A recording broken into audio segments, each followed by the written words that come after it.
Christmas Eve burned bright around him, choirs cocoa and glittering windows, but Alexander Voss sat in the dark space between them. Power looked good on his coat. It looked terrible on his eyes. Then a paper bag crinkled. A tiny hand lifted it like an offering. "Sir, will you have dinner with us?" The girl's coat was frayed, her courage wasn't. Before he could rehearse a polite no, she tugged small certain until he stood. Side street. Yellow windows. A door with a single wreath.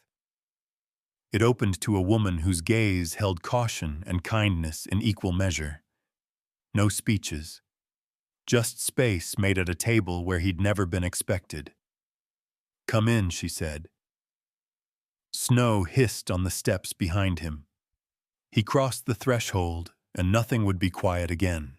Inside the apartment smelled of roast chicken and warm bread.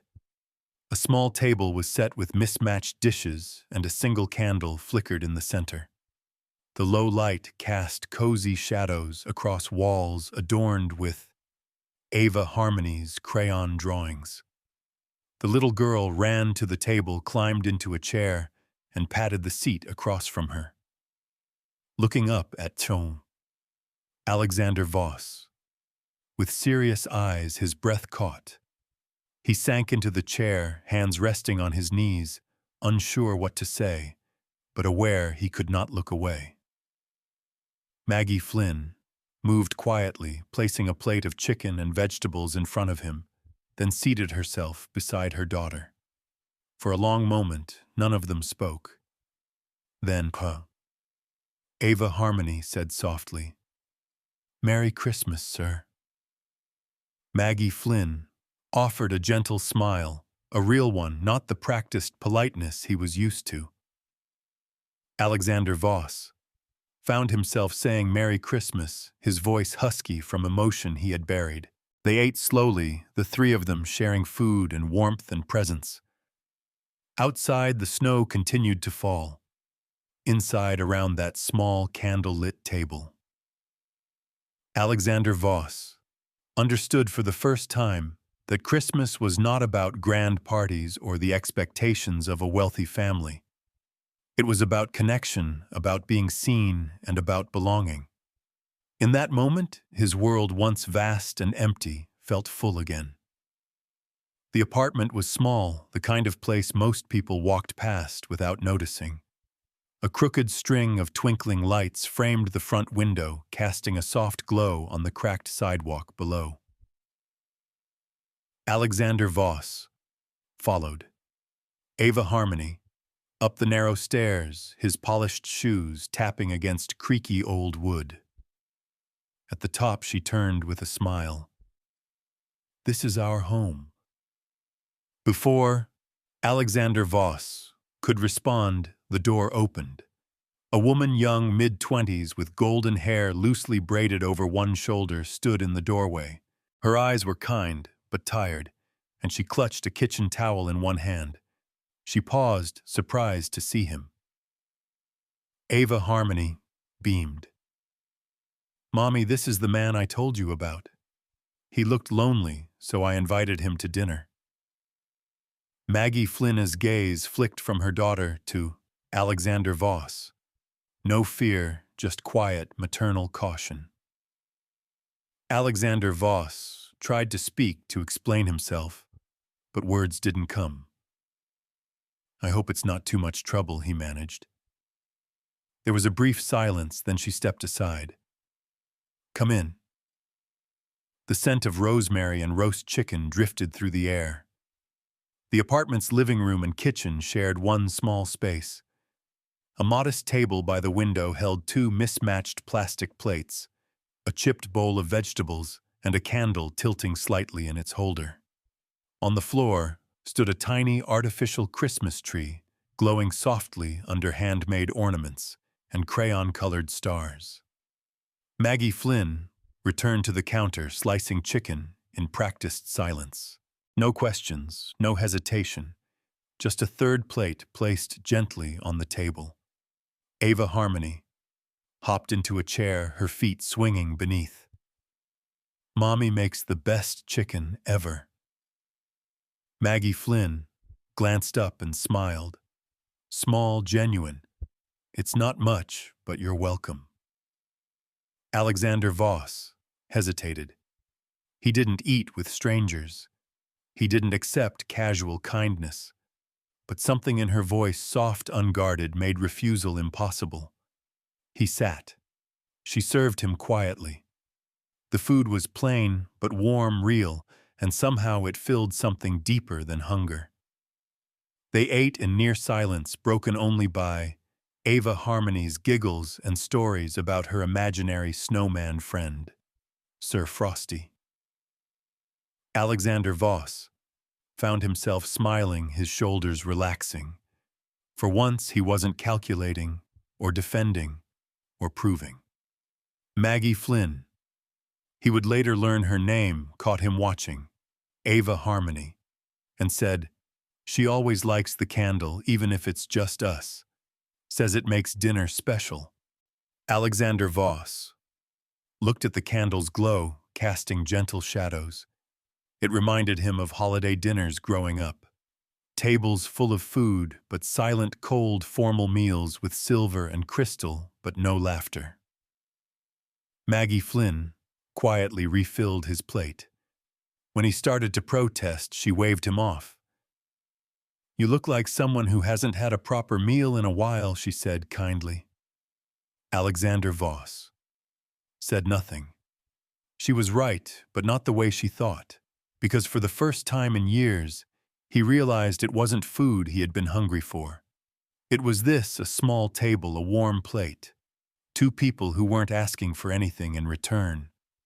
As he sat in that modest kitchen, a man of wealth and influence among crayon drawings and paper stars, Alexander Voss felt something settle inside him, something that had long been drifting, unsure where it belonged.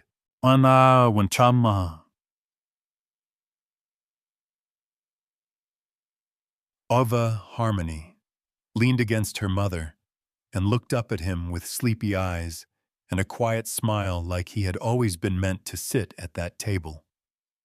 Alexander Voss felt something unfamiliar rise in his chest. Hope. After dinner, the dishes were cleared in quiet collaboration. Alexander Voss offered to help, but Maggie Flynn only smiled, shaking her head gently. "You're the guest tonight," she said, stacking the plates carefully in the tiny sink. Ava Harmony had fallen asleep on the couch, curled up beneath a fleece blanket, her cheeks still flushed from excitement and cake. The apartment felt even smaller now, but cozier. Outside the window, snow fell in lazy spirals, painting the city in silence. Alexander Voss sat back down at the table, his suit jacket folded over the back of the chair, his hands resting idly in front of him. He did not want to leave yet, not because he owed them anything, but because something here made it hard to walk away. Maggie Flynn finished rinsing the last plate, wiped her hands, and joined him again. She poured 2 mugs of tea, cheap, overly floral, but Alexander Voss welcomed the warmth. "She's a good kid," he said softly, nodding toward the sleeping Ava Harmony. "She's everything." Maggie Flynn replied, her voice quieter now. There was a pause. Then Alexander Voss asked, "How long have you been on your own?" Maggie Flynn looked down at her cup, tracing the rim with her finger. "Since I was 21. Alexander Voss waited.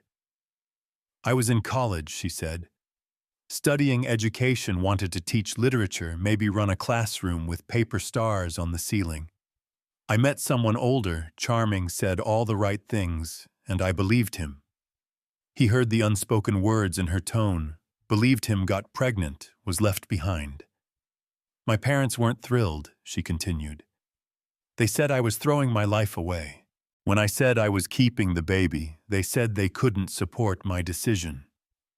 I moved out 2 days later. She took a sip of tea, her gaze fixed on nothing in particular. I waited for him to come back. He never did. You raised her on your own? Alexander Voss asked. Maggie Flynn nodded. I've waitressed, cleaned houses, answered phones, whatever pays the bills, but I never regretted. Ava Harmony.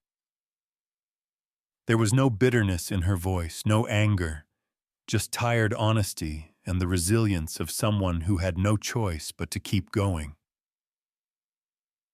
Alexander Voss stared at her quiet.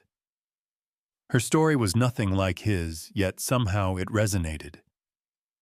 You ever get angry? He asked, surprising himself with the softness in his voice. At life, at them, at his gaze. Of course, but I learned something early. Anger eats more than it feeds. It doesn't fix what's broken. Then, with the faintest smile, there's no point blaming the weather. You just find a better coat. He let out a breath that was almost a laugh. Then he said, my family's rich, like private jets, gala dinners, legacy neon buildings rich, but my mother. Victoria Hale hasn't hugged me since I was 10. My father, Victor Lang, sees me as a failure because I didn't take over his empire. I started my own company when I was 18 and didn't speak to them for 3 years. Maggie Flynn didn't respond immediately. She listened, really listened. And when he finished, she reached across the table and gently placed her hand over his. Maybe they love you, she said. They just never learned how to show it. Alexander Voss's eyes searched hers. There was no pity in them, only warmth and a quiet kind of understanding that unraveled something deep inside him. He nodded once. For years he had hidden that wound beneath layers of success and control. And now here it was seen and soothed, not with solutions, but with compassion, in a tiny kitchen lit by the last flickers of a candle. Alexander Voss felt the world shift again, not in grand gestures, but in a woman's calm voice, a cup of tea and a hand that said, "You are not alone." And somehow that was enough. The days that followed were quieter, slower, and strangely warm despite the biting winter air. Alexander Voss began stopping by more often, not out of obligation, and certainly not out of curiosity anymore. Something had shifted in him that night, over tea and candlelight, and now the small apartment with the mismatched plates and the paper Christmas tree felt like the one place in the city where he could breathe. Sometimes he brought small things, a box of pastries from a bakery downtown, a children's book Ava Harmony might like. One afternoon, he noticed the kitchen light flickering and returned the next day with a new bulb and a step stool, insisting on fixing it himself. Maggie Flynn always thanked him. He always waved it off. "I'm not doing this to be polite," he said once after helping her carry a box of laundry up the stairs. "I'm doing this because I want to." Maggie Flynn smiled, her eyes softening. Their conversations grew longer, easier. Sometimes they'd talk while Ava Harmony played nearby building towers out of cereal boxes or drawing chum. Alexander Voss, in crayon, with a comically large nose. Other times, Alexander Voss would help Ava Harmony with her puzzles while Maggie Flynn prepared dinner, and the three of them would eat together like it had always been that way. One late afternoon, snow began to fall heavily. Alexander Voss called to say he would stop by just to bring a few things he thought Ava Harmony might like. He arrived at their door with a small paper bag and a familiar glint in his eyes. Maggie Flynn opened the door, surprised. "You're going to catch a cold walking around in this weather." Alexander Voss smiled. "Worth it." He stepped inside, pulled something carefully wrapped in tissue paper from the bag, and handed it to her. "What's this?" she asked, unwrapping the soft fabric slowly. It was a scarf, a cream-colored knit with delicate stitching, thick, warm, elegant, and clearly hand-chosen. She froze. "This looks like—" She trailed off. Alexander Voss nodded. "You mentioned it once when you were folding clothes. Said you lost one just like it on the subway a few years ago. You looked sad for a second, then laughed and said it was silly to miss a scarf." Maggie Flynn, too, stared at the scarf, then at him. Her throat tightened. "You remembered that?" He didn't look away. "I don't remember much these days. Most people talk, and I forget what they said 2 minutes later, but I remembered that." He stepped closer, his voice softer now.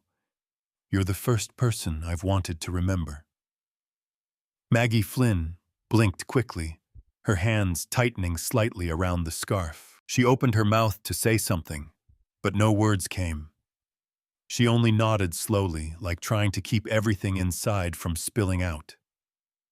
It was not a grand declaration, not a dramatic scene, just a man standing in a small hallway, offering something quietly precious, a scarf, a memory, a message unspoken, but deeply heard. After that, the rhythm of their little triangle became more natural. Alexander Voss Pinsu would visit after work, sometimes with food, sometimes just to read with Mapom.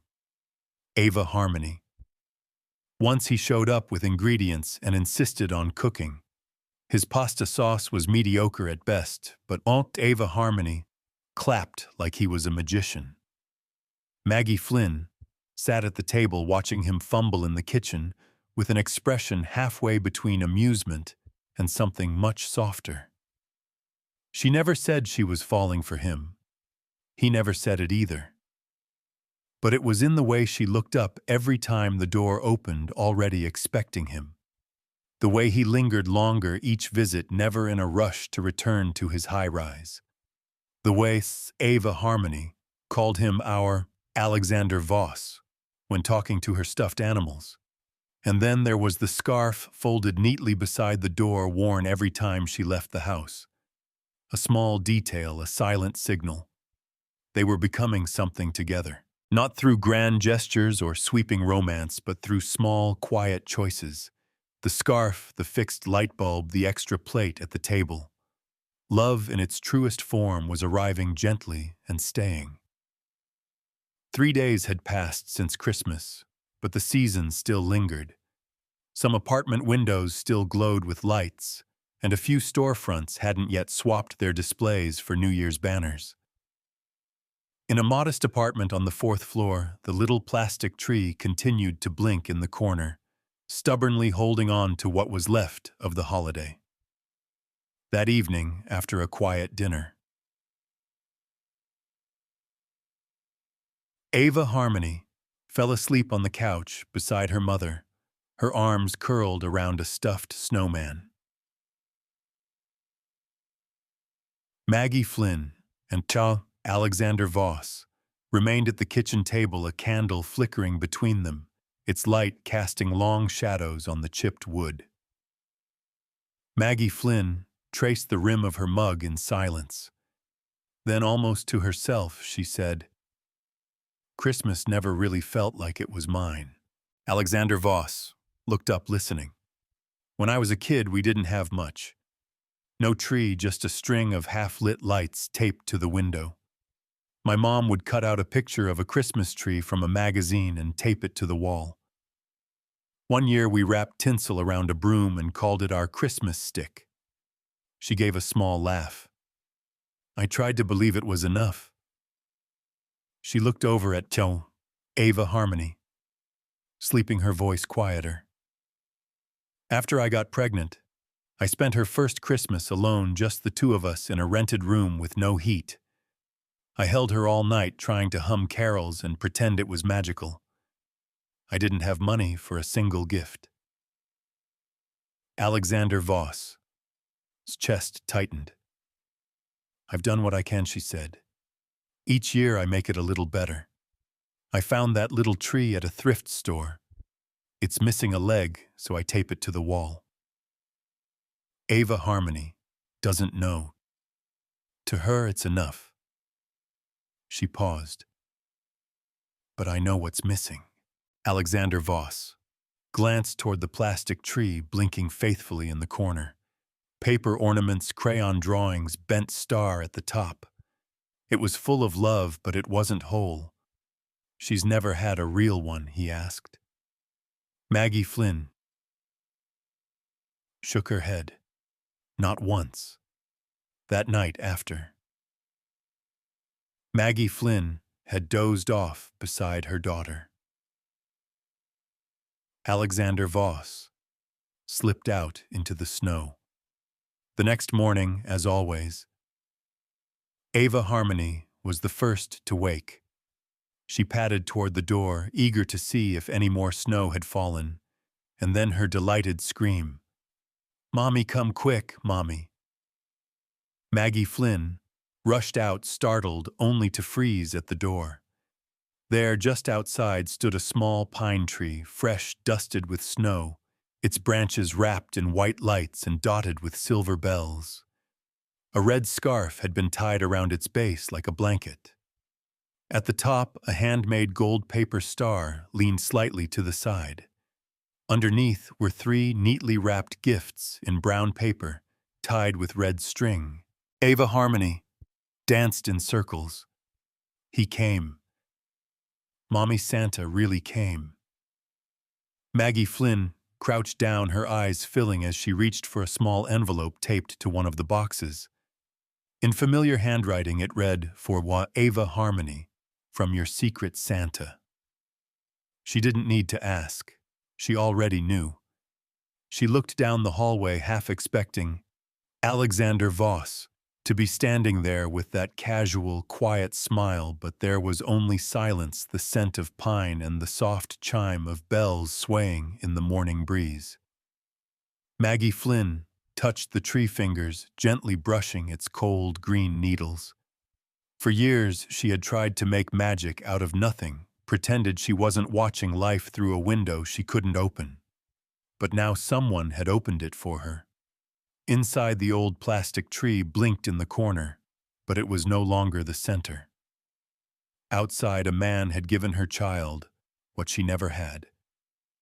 Not through extravagance, but through kindness, presence, a silent promise fulfilled, and for the first time in her life. Maggie Flynn felt Christmas truly arrive. By March, the city had shed most of its winter coat. Snow had melted into slush, and the air carried the promise of spring. In a modest apartment with hand-drawn decorations and paper butterflies taped to the windows, a certain little girl was counting down the days to something she had never truly experienced before her very first birthday party. Ava Harmony was turning 4. To most, it might seem like a small milestone, but for Maggie Flynn, it was everything. It was the first year she could afford a cake. The first year Ava Harmony had made friends at the neighborhood daycare. The first year her daughter would get to wear a princess dress, not borrowed, but chosen. And for some Ava Harmony, the biggest excitement of all was one name she kept repeating with glee. Our Alexander Voss. Alexander Voss had promised. "I'll be the first one at your door," he told Ava Harmony, with a pinky swear. 8 Huzru sharp with a surprise. Maggie Flynn had watched him make that promise, her heart full and weary all at once. He was good to them, consistently, thoughtfully good, but a part of her still lived in the quiet fear of being left behind again. 2 days before the party, Alexander Voss's phone rang during a board meeting in Singapore. A high-stakes merger. The opposing CEO had changed schedules last minute. He would only meet in person, and only on Ava Harmony's birthday. Alexander Voss felt the blood drain from his face. He stood up without a word and walked straight out of the room. That night he called Maggie Flynn. "I might not make it back in time," he said, voice low. "The meeting's the same morning. I'm trying to move things, but—" Maggie Flynn didn't interrupt. She listened, then replied gently, "You've already done so much." But then softer, "It's just she sees you as family now." Alexander Voss. This birthday she's not waiting for toys. She's waiting for you. Alexander Voss sat in silence long after the call ended, heart-heavy, torn between duty and desire. March 17th. Ava Harmony song.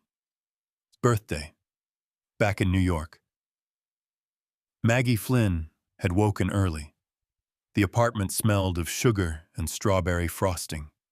Balloons clung to the walls, and Ava Harmony twirled in her lavender dress, her hair clipped back with glittering pins. "Is he coming soon?" she asked for the third time in an hour. Maggie Flynn knelt, adjusting the hem of her daughter's dress. "He said he'd try." Ava Harmony tilted her head, "But he promised." Maggie Flynn didn't respond. Her eyes stung, and she turned away to hide it. Meanwhile, across the world, Alexander Voss sat alone in a luxury hotel suite in Singapore. He had finished the meeting earlier than expected. Everything had gone well. The deal was secured, and yet he didn't feel anything close to satisfaction. On the table in front of him sat a small velvet box, inside a delicate silver bracelet engraved with tiny cursive letters. "Ava Harmony and Mommy, my home forever." He stared at it for the long moment, then walked to the window. The city stretched beneath him, glowing with possibility, but all he could think about was a 4-year-old girl in a lavender dress waiting by the door. His chest tightened. "What am I doing here?" he murmured, "when everything I want is somewhere else?"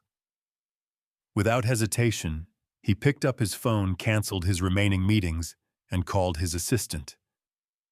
"Rebook my flight," he said. "I'm going home." Hours later, the apartment was buzzing with kids and noise. Paper crowns and frosting-smeared cheeks filled the room.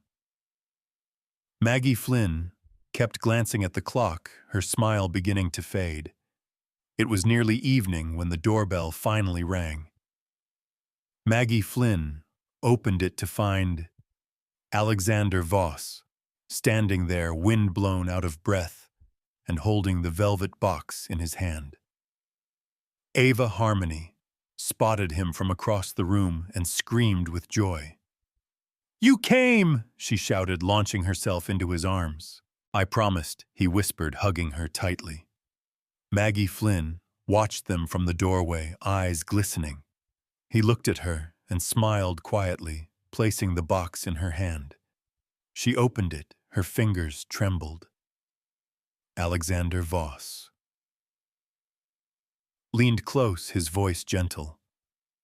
"I missed the cake, but I made it to what matters."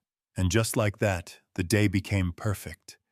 Not because of the cake or the gifts or the party, but because a promise had been kept, and two hearts that had never truly believed in constancy finally did. The sun had begun its slow descent by the time Alexander Voss reached the familiar doorstep. He stood there for a moment, staring at the door he had come to know so well. In his hand was a small gift box wrapped simply with a navy blue ribbon. He had not called ahead. He had not sent a message. Something in him needed this to be real. Not scheduled, not arranged, just him arriving because he wanted to be there. He took a breath and knocked softly. Inside the apartment, Ava Harmony was sitting cross-legged on the living room rug, her toy kitchen set spread around her in cheerful chaos. She looked up at the sound of the knock, froze for a beat, and then shrieked with joy. "Mommy, it's him! It's Alexander Voss!" She bolted to the door just as Maggie Flynn stepped into the hallway, wiping her hands on a kitchen towel. Her eyes widened as the door opened, and Alexander Voss stood there, wind-tussled and quietly smiling. Uncle. Alexander Voss is back. Ava Harmony yelled, running back into the apartment. Mommy, the table has 3 chairs again. I can cut the cake now. Maggie Flynn's expression softened, touched by surprise and something deeper. Alexander Voss stepped inside, removed his coat, and looked down for a moment. Then he placed the box gently on the small kitchen table. I'm sorry, he said, his voice low but steady, for nearly missing it, for not always knowing where I belong. He looked up and met her eyes. But if there's still space here, I'd like to sit at this table again and not miss another birthday. Maggie Flynn didn't speak right away. The room was filled with the hum of the heater, the soft clink of Ava Harmony's plastic teacups. The scent of leftover frosting lingered in the air. Then quietly, Maggie Flynn stepped forward. Her eyes glistened, but she smiled. Soft, sure, steady. There's always space for you here, she said. Your seat's never been taken. That evening, the 3 of them sat down at the table. No cake ceremony, no party hats, just a warm dinner. Maggie Flynn had reheated, and a sense of peace that wrapped around them like a worn, beloved blanket. Ava Harmony chattered nonstop about the day, about her friends, about the crown that kept falling off her head during the song. Alexander Voss listened, laughing softly, refilling her juice like it was the most important job in the world. Maggie Flynn watched them both, her heart fuller than she could express. After dinner, as Ava Harmony dozed off against Kjofsjö, Alexander Voss shoulder on the couch. Maggie Flynn brought him a cup of tea. They sat in the quiet, their words no longer necessary. Alexander Voss looked at the little girl nestled against him, then at Papa. Maggie Flynn, who was watching her daughter with a calm, contented gaze. He thought of all the dinners he had skipped in high-rise restaurants, the holidays spent with strangers in suits, the deals that had consumed his time. And then he looked at this moment, soft, real quiet, and something clicked inside him. This was home, not because he owned it, not because he had earned it, but because he was wanted here. Because 2 people, one who didn't understand anything beyond the joy of cake and hugs, and one who had been quietly carrying the weight of the world, had let him in. He didn't need permission. He didn't need to prove anything anymore. This was his seat, and the table was no longer empty. 1 year later, everything felt different. Not because Alexander Voss had stepped back from the boardroom, or because Maggie Flynn had begun teaching music part-time at the local community center. Not even because Ava Harmony now ran through their rooms like a living spark. It was because they were together. After months of shared meals, bedtime stories, quiet walks, and noisy pancake mornings, Alexander Voss, Maggie Flynn, and Ava Harmony moved in together. Not into a penthouse, but into a cozy, sunlit apartment with creaky floors and windows that let in golden afternoon light. In the corner stood a tall Christmas tree decorated in gold and white with crooked paper stars made by Ava Harmony, dangling near the bottom.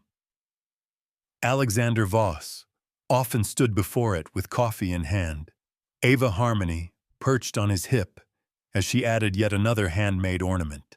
He had never loved a tree more. Days before Christmas Eve, Alexander Voss did something unexpected. He invited Maggie Flynn, and Ava Harmony to dinner with his parents, Victoria Hale and Victor Lang, the first invitation in over a decade. Maggie Flynn looked unsure. "Are you sure about this?"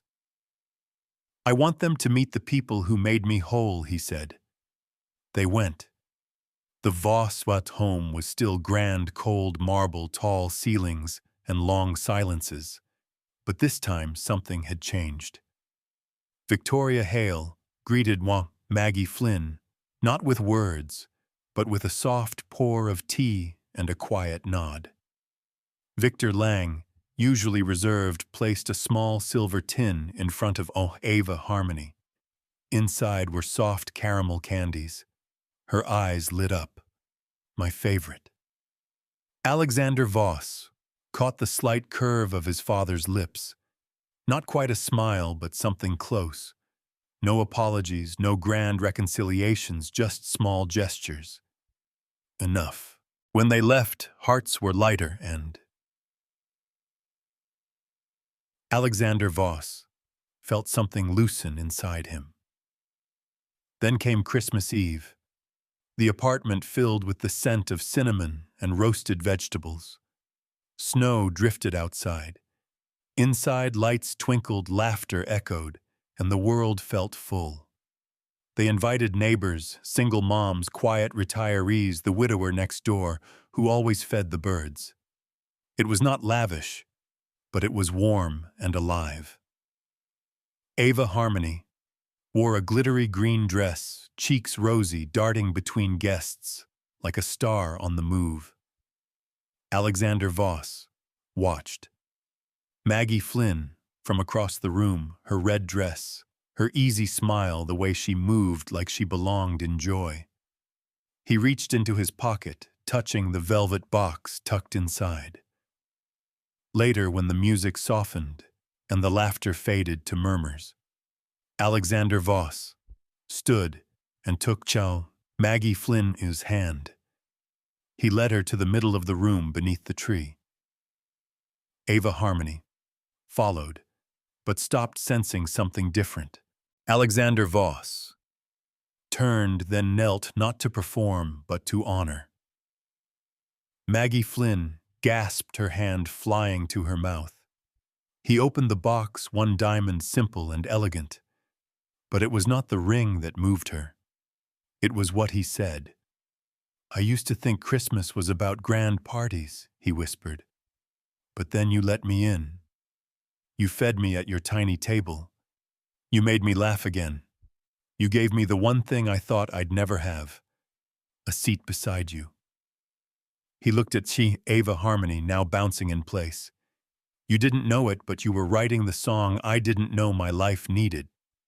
He stood, took both their hands. "With you, I found home." Ava Harmony squealed, "Say yes, Mommy, say yes." Tears filled Maggie Flynn's eyes. She nodded, smiling through them. "Yes," she whispered. The room erupted in soft applause. Alexander Voss kissed Maggie Flynn's forehead, then held her hand on one side, Ava Harmony's on the other. Under the lights of the tree, the three of them stood, a small family full of grace and joy. Outside, snow began to fall again, and inside, Alexander Voss finally understood what it meant to belong. Sometimes a simple invitation, a tiny hand, or a seat at a small dinner table is all it takes to change a life forever. Alexander Voss walked into that Christmas Eve alone. But he walked out with something far greater than success or wealth. He found love, belonging, and a home in the hearts of two people who had nothing to offer but everything that truly mattered. At Soul-Stirring Stories, we believe that the quietest moments often carry the loudest truths, that kindness heals, and that love, when given freely, always finds its way home. If this story touched your heart, we invite you to subscribe, like, and share this video. And don't forget to tap the bell icon so you never miss another story that stirs the soul. Thank you for being here. And remember, sometimes the most beautiful families begin not with blood, but with an open heart and an empty chair, music.